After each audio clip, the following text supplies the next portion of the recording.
Okay. I should not have had a tortilla chip.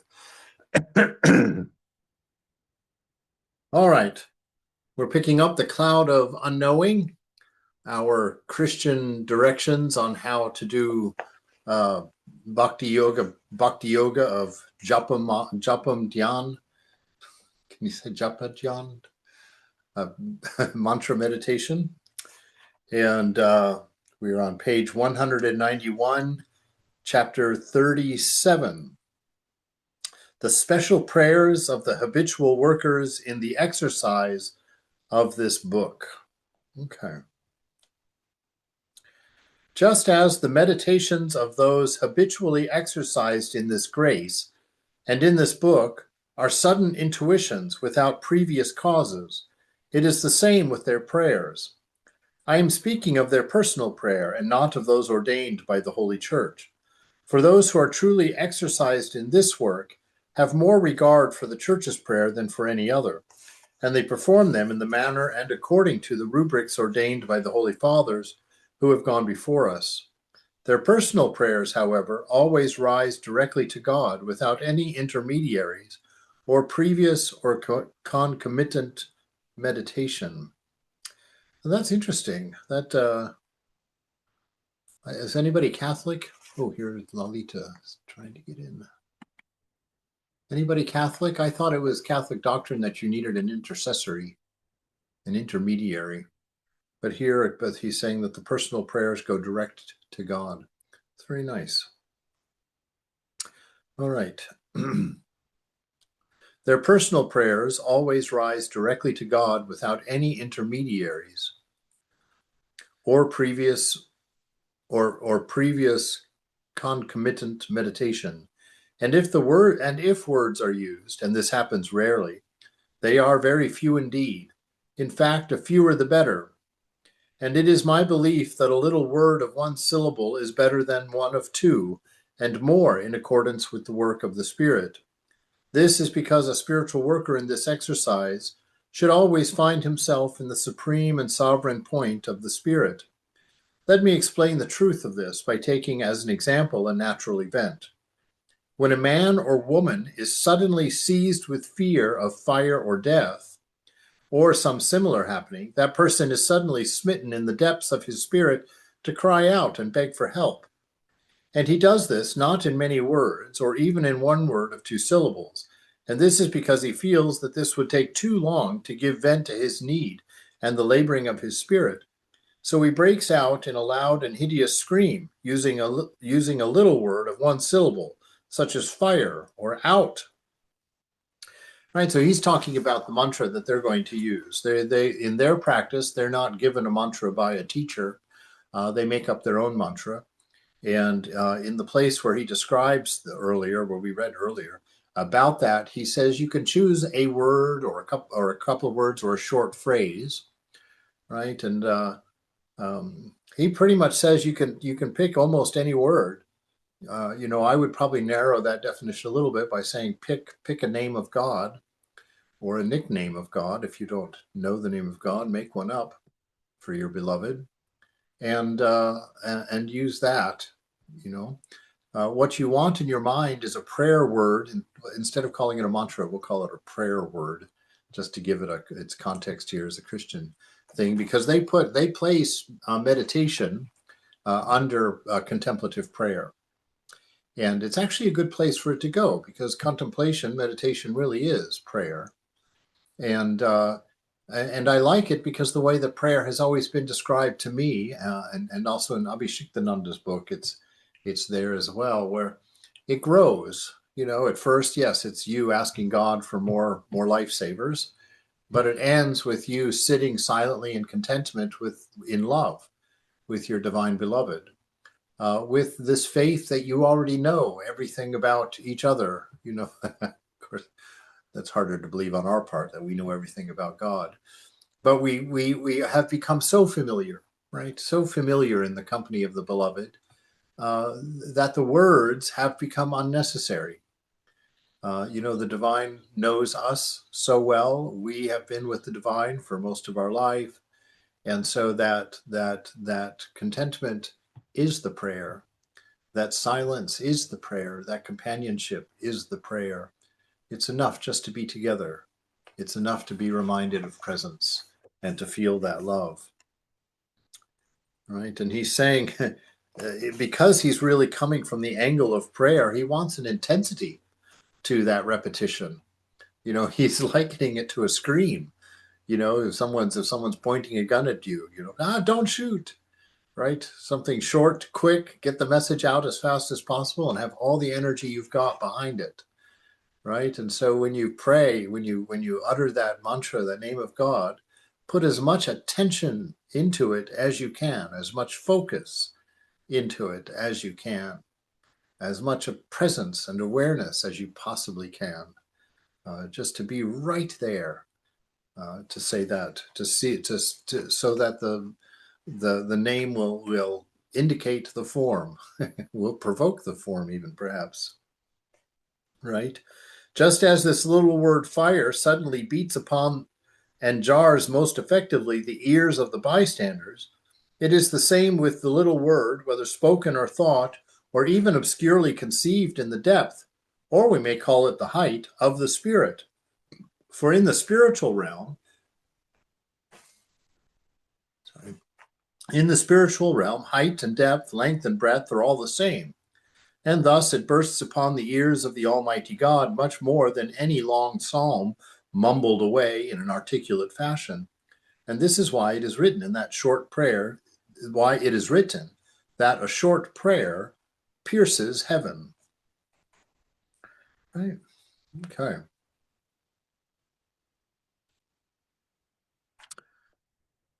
Yes, each time is a knock on the door, as it were. Each time, I just had a funny image of throwing pebbles at God's front door, you know, or God's bedroom window, even if you're going to try and woo God. When you do your mantra, and every time you repeat it, it's throwing a little pebble up at God's window, tink, tink, tink. And you want to make sure you're hitting the window, right? And you want to make sure it's loud enough for him to hear. So you don't want to break. Well, you do want to break the window. Actually, I think I would like to break the window. Then you know. Then you know it was heard. Chapter 38: How and why their short prayer pierces heaven. Why does this little prayer of one syllable pierce the heavens? Surely because it is offered with a full spirit, in the height and the depth, in the length and the breadth of the spirit of him who prays. Right? So our complete self. When Jesus said, love the Lord your God with all of your heart, soul, mind, and strength. So that's what you're trying to put into your mantra each time you cry out for the beloved, each time you repeat it. That's the mood that you've got. You want the presence.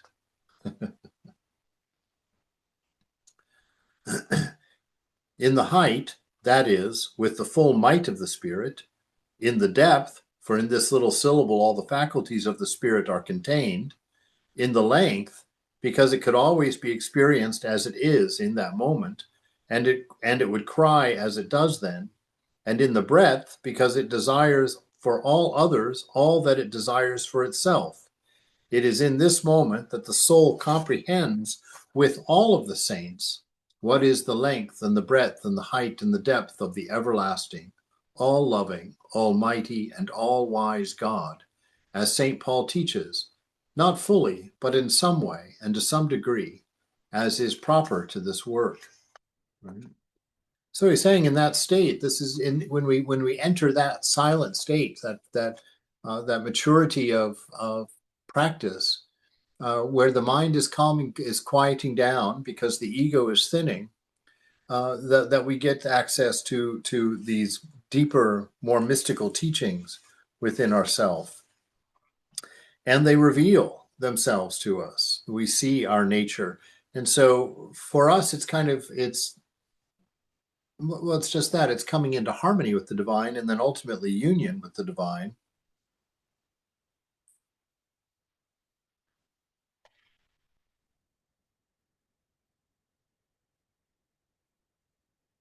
Yes.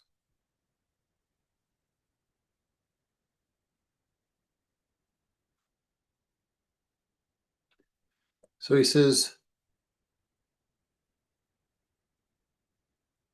the eternity of God is his length. His love is his breadth. His power is his height, and his wisdom is his depth. All right, that's a little metaphoric playing. No wonder, then, that the soul, which is so nearly conformed by grace to the image and likeness of God, his maker, is immediately heard by God. Of God, his maker, sorry. Let's read that again. No wonder, then, that the soul, which is so nearly conformed by grace to the image and likeness of God, his maker, is immediately heard by God. Right? Because this is a very intimate act that we're doing in this calling out to the divine from heart to heart. Right? And you see here, he says that the soul, which is so nearly conformed by grace to the image of God. Right? And it's not so much that the soul is formed by grace, because the soul is already God, already in the image of the God. What it's bringing into alignment is the lower self, the ego self. And so it's bringing this ego self into harmony with its ideal, right? Bringing the lower self into harmony with its ideal, and that this conforming to the divine ideal, conforming to Christ, if we're talking about Christ, conforming to Buddha or Ramakrishna, whatever your ideal is, conforming to that, right? And how do you conform to those? By loss of ego, right? Because that is what makes an incarnation. An incarnation is a person, it is God. Well, everybody is God born into this body, but for an incarnation, it comes with great power, and the ego is thin at birth and stays thin through their whole life. So they always are aware of who they are. And there may be a slight period in their youth where they're not quite sure or they're sort of figuring it out. But most of the time, they know who they are. We have Jesus teaching in the temples at the age of 7, right? And so usually they figure out pretty soon what their divine nature is. And we want to conform to that because they are God manifest, right? They are a whole through ego, a whole through which God can be seen, according to Ramakrishna. And so by conforming to that ideal, we slowly approach a harmony with our divine nature. And in that harmony, we begin to see the oneness. We begin to understand the reality of our relationship with the divine, which means it's not a relationship, it's an isness, that God and myself cannot be separated. He is my existence, he is my love, and he is my intelligence. If you take those things away from me, I obviously am not here. So I do not have an existence separate from God. It's impossible. And so we are conformed by grace to the image and likeness of God, his maker, our maker, right? And that our cry to him is immediately heard because we have a very intimate relationship with the divine. You know, as a maker, if you think about it, I mean, you know, like I've got all these old art things that I made, when I was in Colorado. And, they're just trinkets. They're goofy things. Some of them are fun, some of them are cool, whatnot like that. But you can know that each one of them has a special relationship with me, right? Each one of them, I remember making it. I remember the idea in my mind for what it was going to be when I made it, right? And I know the colors that I chose and what I wanted, the effect I wanted them to have. And so this thing will always have a connection to me, right? A special connection to me. This one's not one of my greater pieces, so it's not, it doesn't stick with me quite as much as some of the other ones do. But you see how it is with us and the beloved, that we always have a special attention in the mind of the beloved, of the divine. He's created you, he's put you together. You are his child. And so he's very, very proud of you and very, very excited when you manage to do the right thing, or when you sit to do a practice, or when you exercise a discipline or an austerity, right? The beloved is always your number one cheerleader. He's always rooting for you. Your slightest success, he will celebrate. And so I encourage that. Anytime that you have a successful thing in your life, you manage to sit down for meditation when you really didn't want to, or you managed to get yourself to sit as long as you wanted to, even though you wanted to get up early and didn't, right? All of those normal things that all of us struggle with. You sit for the whole meditation, even though it was the worst meditation of your life. All those little victories, you should not be afraid to take them to the mother immediately or to your ideal immediately as an offering, right? You can be that little diaper dappled 2-year-old, kind of waddling up with your rubbery legs to hand your divine mother your meditation. Right? And what's God going to do? Beat you for not being better? Remember what you did wrong yesterday and send you out of the room? No. God is going to take that and put it on the universe's refrigerator. He's going to take a picture of that beautiful meditation that you struggled through, and it's going to hang on heaven's refrigerator, right? It's going to be there for all to see, because the beloved is in that relationship, with us, that level of commitment, that level of love, that level of intimacy, and way more. But, until at least let us try and conceive of that level of intimacy, like a child with his mother, or a husband with his wife, or a wife with her husband, or, the lovers, the friends, as it may be. So he says, yes, and even if it were for a very sinful soul, one which is, as it were, God's enemy, as long as it should come through grace to cry out with such a little syllable from the height and depth and the length and breadth of its spirit, it would always be heard and always helped by God in the very vehemence of its shriek. Right? So it is impossible for you to call to heaven and not be heard, regardless of how much that feels like that sometimes. Right? When it feels like that, we have to replace it with faith. We have to know, no, God cannot, has not, could not. It's impossible for God to leave me, right? So this difficulty of hearing is on me. So I have to come to a quiet center. I have to come here to a state of humility before the Lord and open myself to this reality. Let us take an example.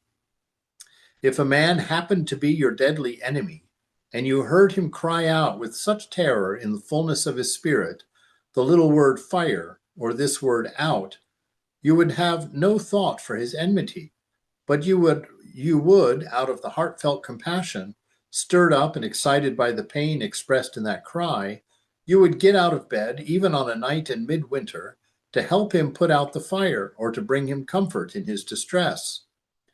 O Lord, if a man can be moved by grace to such mercy and compassion for his enemy, his enmity notwithstanding, what compassion and what mercy will God have for the spiritual cry of the soul welling up and issuing forth from the height and the depth, the length and the breadth of his spirit, and which contains by nature all that a man has by grace, and much more? Surely he shall receive much more mercy without comparison, since it follows that whatever belongs to a thing by nature is much closer to it than anything belonging to it by grace. Right? And so there's just more assurance here, that God is of the nature of love. And this is what our faith is all about. I like getting down to the brass tacks and not confusing it with lots of, in Vedanta, we've got thousands of things that we can confuse stuff with. And I like it nice and simple like this. Approach the Lord, love the Lord, call out to the Lord in your mantra, and in the silence of faith, believe the response that Mother has come, the divine is present in you and with you, and feel that divine love, and approach God and talk to God as a friend in the faith that grace, covers you, that you are an heir to that attention and not a beggar in the courts, right? That you can walk directly in and walk out and walk back in again, right? Chapter 39. How the perfect contemplative must pray. The nature of prayer in itself, if it is vocal, it must be appropriate to the nature of prayer. We must therefore pray in the height and the depth, the length and the breadth of our spirit, and not in many words, but in the little word of one syllable. What shall this word be? Surely one which is most in accordance with the nature of prayer. What word is that? First see what is the nature of the prayer in itself, and then we can more clearly understand what word will be best in accordance with the nature of prayer. Prayer in itself is nothing but a devout reaching out directly to God in order to attain the good and to do away with evil. And since every evil is comprehended in sin, either as its effect or as sin itself, when we wish to pray with concentration for the removal of evil, we must neither say nor think nor mean anything else, using no other words but this little word sin. And if we desire with all our intent to pray for the attainment of any good, let us cry either verbally or in thought or desire, using nothing else, nor any other word, but this word God, because in God is contained all good, both as effect or as being. So very interesting. He actually says it here. In the other place earlier in the book where he was helping us choose a mantra, he was more vague about it, just choosing almost any word or phrase. But here, he's wanting you to use God, because God is the content of all goodness, right? All harmony, all proper. And so that's why all of our mantras, in Vedanta anyway, all the mantras contain the name of God, right? Because it's a calling out, and that name expands within you every time that you say it. It comes closer to its ideal, right? Each time you repeat it, you're coming a little bit closer to an understanding. In the word, in one of Hafiz's poems, and actually Rumi also has one of these poems, he says that the name of God is like a cheesecloth for the soul, right? You just pour the polluted water through it, and the cheesecloth catches all the impurities, and the pure water comes out the bottom. And so your chanting the name of God is like you running your soul through cheesecloth. That you're more pure after every repetition than you were before it, right? And so you say it, become aware of that. God has made me purer and purer and purer and purer, and then use that purity to utter the name more sweetly, more earnestly, more sincerely each time, so that your mantra isn't just a racetrack of rote repetitions, but it's the picking up of each stone and holding it for a moment, setting it down and picking up the next one. It's a full recognition each time of the name of God, of the amount of love that is indicated by that name, by that sound, by the amount of love that is possible for you to receive, to feel, to experience with the repetition of that name. And always keeping your mind in that, this presence, this love, this grace, this kindness, this warmth, this strength, this determination, this focus, all of these things that come with the divine name as the qualities of God, right?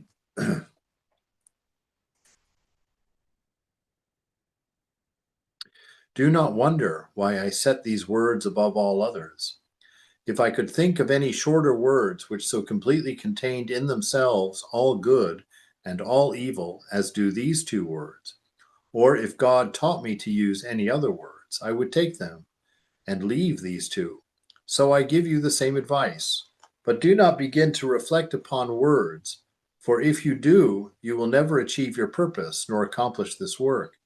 For it is achieved not by reflection, but only by grace.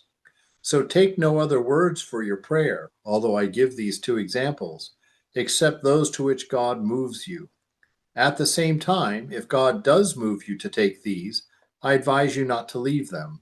I mean, if you must pray in words and not otherwise, because these are very short words. Right.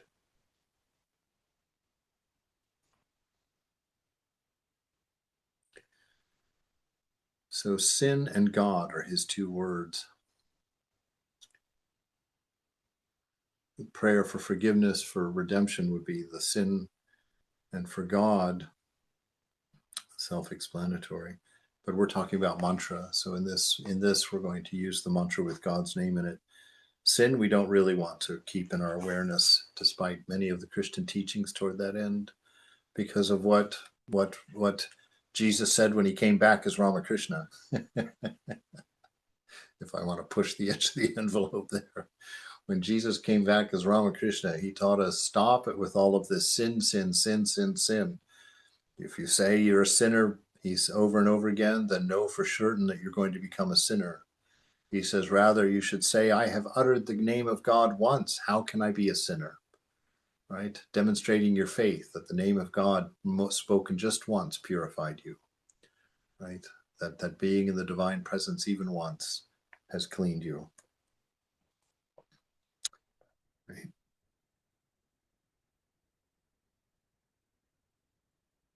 At the same time, although short prayers are highly recommended here, no bounds are being set on the frequency of prayer. For as we have said, prayer is made in the length of the Spirit. It must never end until what we long for is fully achieved. We have an example of this in the terror of the man or the woman of whom we have spoken before. We see that they never cease to cry out with this little word out or this little word fire until they have, by and large, been rescued from their affliction. Right? So it's a long-term game. But it's not it's a long-term game, but that's trouble if you think of it in that term. Because each moment, each time that you sit, you are in the presence, and God is as with you now as he will be on the day of your realization. You know, it's not that we're drawing close to God. That's not what we're doing. We're opening ourselves and purifying a heart so that we can become aware of what always is. Right? We're not convincing God to do something different or to be something different. We are trying, we're not even trying, we're simply placing ourselves in that presence and trying to stay aware of that presence, keep our awareness focused, right? So that that presence has its effect and we're changed, we're transcended in that. And we stay in that intensity, you know, because it's our earnestness and our sincerity that we're demonstrating in our tenacity of practice. That we keep doing it. It's never a matter of whether we feel like it or not. It's never a matter of whether we should or not. It's never a matter of do we have time or not. This is why you are on the planet. Going grocery shopping with Martha is not more important. You know, getting down to the cafe for your cup of coffee is not more important than taking your time for your morning practice. I'm talking to myself here, if you don't mind. just, you know, always remember, this is the one most important thing. You must touch the beloved in order for this life to come to its full fruition. In order for you to have a life that goes wow at the end, you must realize the divine. It's your very purpose. It's what you are.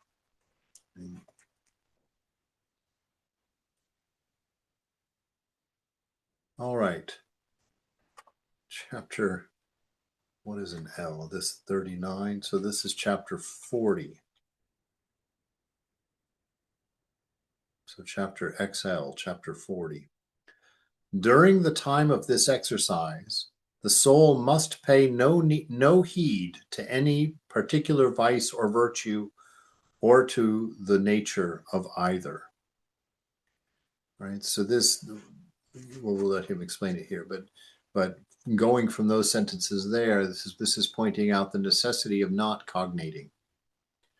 Right? It's not a matter of mind, of thoughts. So it's really trying to repeat the name and repeat only the name and have all the rest of the mind centered around that work, right? And not letting the mind wander, not letting the mind judge or analyze, not letting the mind give insight or express anything. You are there simply to observe and to be richly in the presence. God is doing. God is working. God is making it happen. And he's doing that in accordance with, well, I was sitting there at the dentist office getting a crown in my mouth 2 weeks ago, and I had to keep my mouth wide open, right? And couldn't move in the chair. And all that stuff. They're putting blue lights in there and all kinds of matter of stuff like that. And all you do, what do? You just sit there and keep your mouth open. You don't have to do anything. It's none of your work, none of your business. You just sit there and keep your mouth open, expose everything in your mouth to the dentist so that they can get that job done. And so when you're sitting in your prayer chair, it's the same thing. Open that heart up wide, right? Don't let anything get in the way, and keep your focus. Don't let your mouth slowly close. Don't fall asleep and drift over. Stay focused, stay present, and keep your heart open, right? And that means keep trying to expand it, because just like your mouth, when you're keeping it wide open for the dentist, you can't help it. Just after time, it just gets weary of being wide open, and it keeps just closing down a little bit more. And so you have to keep reminding yourself and reopening it again, right, every time.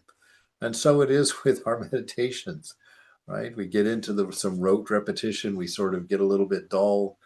And so you stop for a second, take a breath, come back to your center, recommit yourself, and start your mantra up again.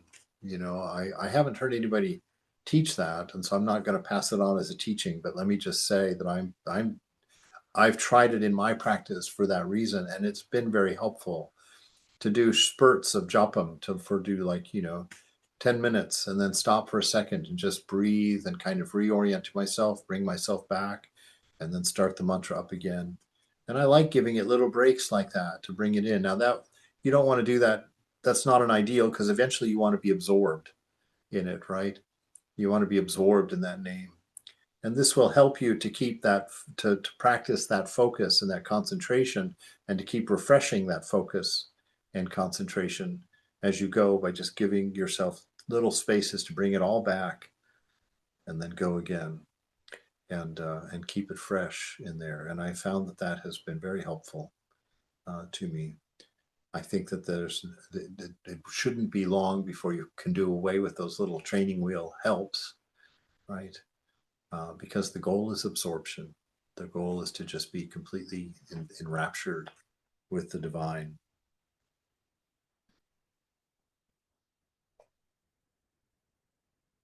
All right. And he's also saying that that there's no limits on the frequency of this prayer. So obviously there's no limits on how often you pray or how often you do your japam, right? Holy Mother would have us doing japam all day long, right? Even when you're on the phone with someone else, the japa, the name of God is running through your mind. If you're in counseling with somebody, the name is running through your mind. Why? Because you are unable of doing anything in its proper way without the presence, right? Everything else is going to be egotistic, and egoism is always kind of messy work, rounded corners, shortcuts. But we want in our prayers and in our practice everything to be exactly perfectly put together for the beloved. So during the time of this exercise, the soul must pay no heed to any particular vice or virtue or the nature of either, right? So fill your spirit with the spiritual meaning of this word sin, but without concentrating on any particular kind of sin, whether venial or grievous, pride, anger, or envy, covetous, sloth, gluttony, or lust. What does it matter to the contemplative what sin it is, and how great a sin it is? For it seems to him during the time of his exercise that every sin is as great as another, since the smallest sin separates him from God and is an obstacle to his inward peace. So feel sin as a lump. Never mind what it is. It is nothing else but yourself. Cry out spiritually, always with the same cry. Out, sin, sin, sin, out, out, out. All right. This is varying a little bit from the traditional practices, right? But it wouldn't be a bad prayer to cry for sin to be out, to be getting rid of, right? But I would do that as a preparatory thing, and then set about repeating the name of God. He said, this spiritual cry is better taught by God by experience rather than by the words of man. Its perfection consists in pure spirit, when there is no particular thought nor any word pronounced, right? So we're going for that silence, that absorption, where really the only sound being repeated is the mantra, right? And in time, even that mantra goes into just an om, right? And then that om goes into silence, goes into presence, goes into absorption, right? So cry out, so this cry out spiritually, always with the same cry, right?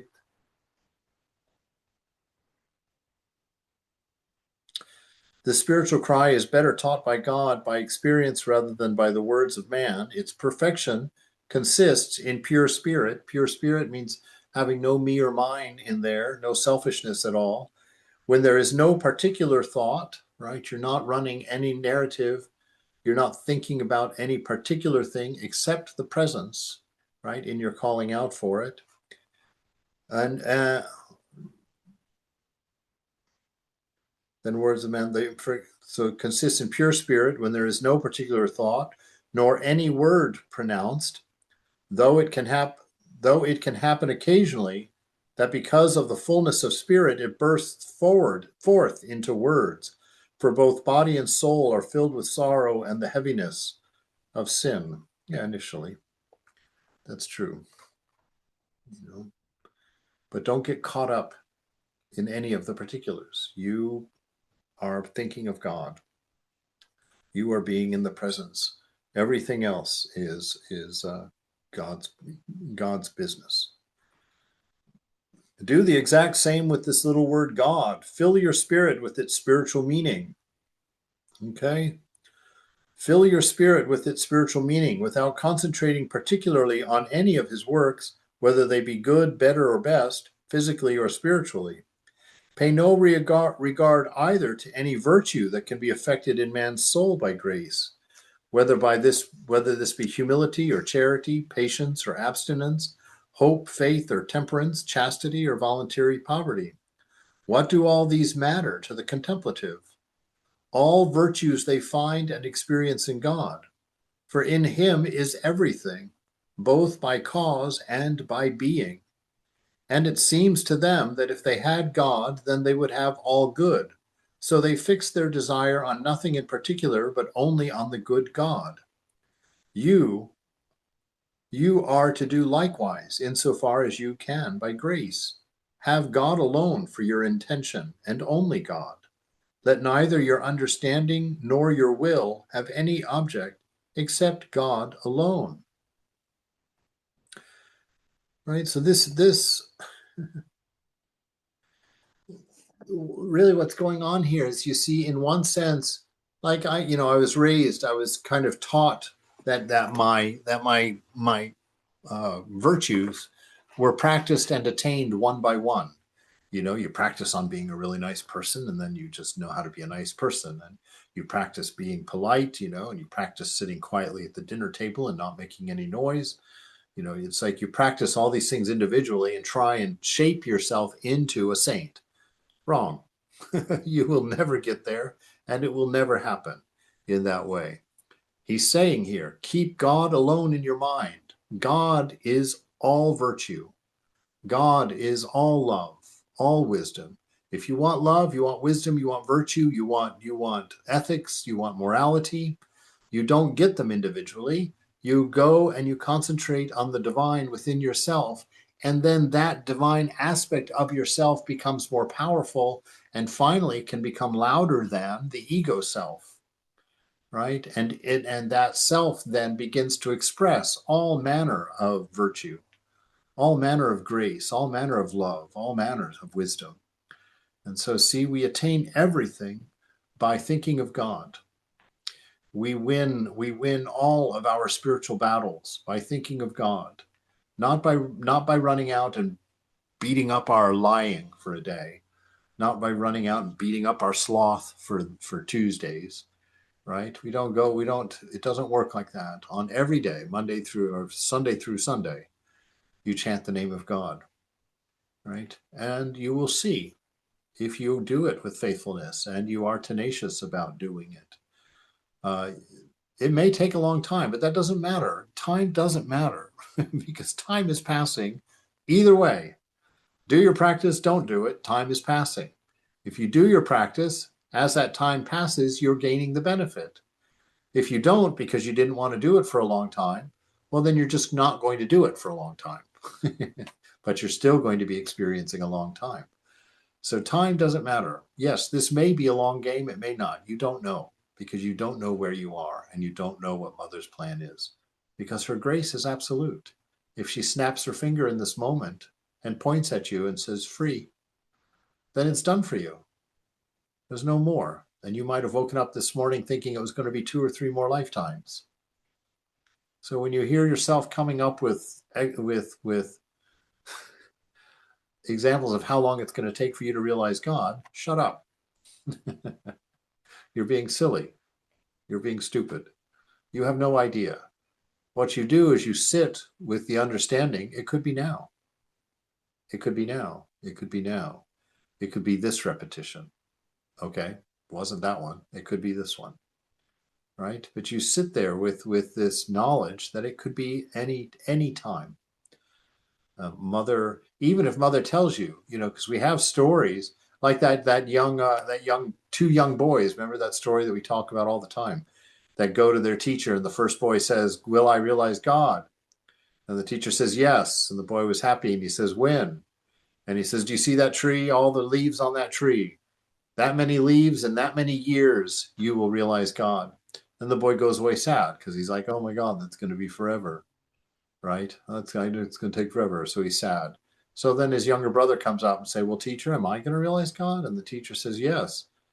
But he says, "Well, when?"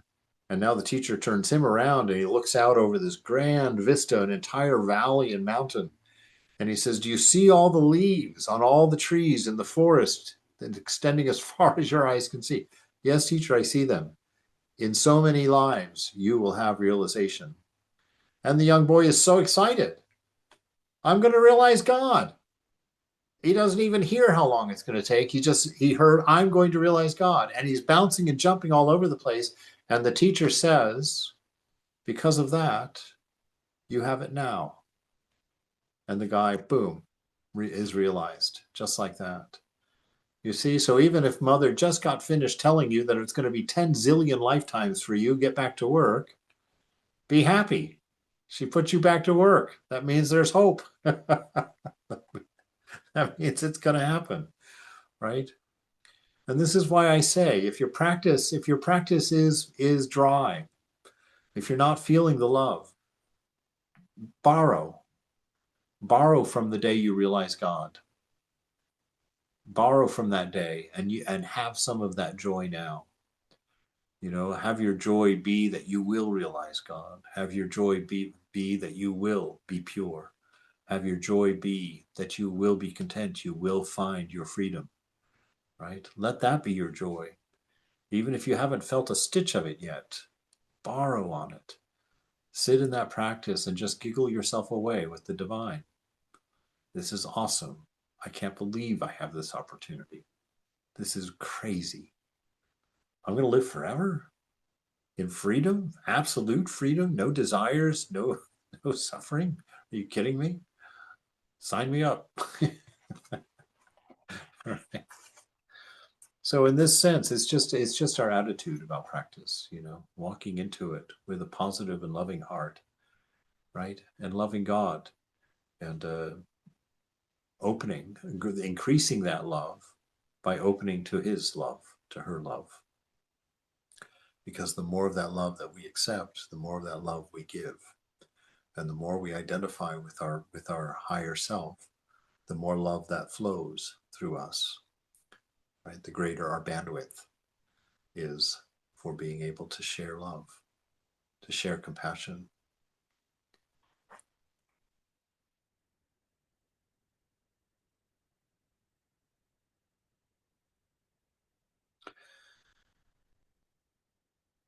But since you must always experience in some measure, as long as you are living in this wretched life, this foul, stinking lump of sin, as it were joined to and congealed with the substance of your being, you must fix your intention on one of these two words alternatively: sin and God, with this vague knowledge that if you had God, then you would be without sin. And if you were without sin, then you could have God. Right? Yeah, again, I'm going to just bring up that same teaching. In Vedanta, the sages have found it's not helpful to constantly be hammering yourself with sin and your mistakes. It increases identity. It also keeps them in your mind, right? It keeps the samskara fresh. It keeps that groove in the mind fresh. And so you don't want to constantly mention them, and God does not want to hear them every time you approach him, right? God looks at you and sees what? Not a sinner. God does not God does not look at you and see a sinner, because there's not a sin in God's mind. So he's not going to assume one in your mind, right? And he's not going to care that it's there. He's going to work with you to remove it. And if he finds you willing and open, he will change you. He will bring you home. You will transcend from that, right? And so we see today it's just this manner of earnestness, manner of sincerity, these words that we know, that we present them each time that we repeat the name. And each time we try and say it more carefully, so that at one point we might say it perfectly, and according to Vivekananda, have that realization. And so let the idea of God absorb you. Let each repetition of it become ever more meaningful to you.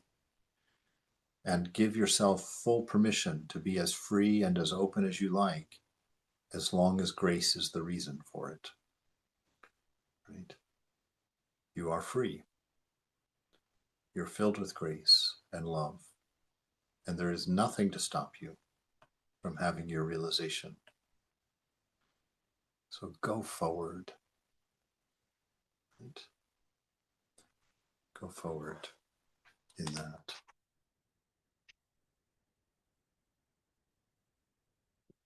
All right, we're at the chapter end, so we'll stop there for today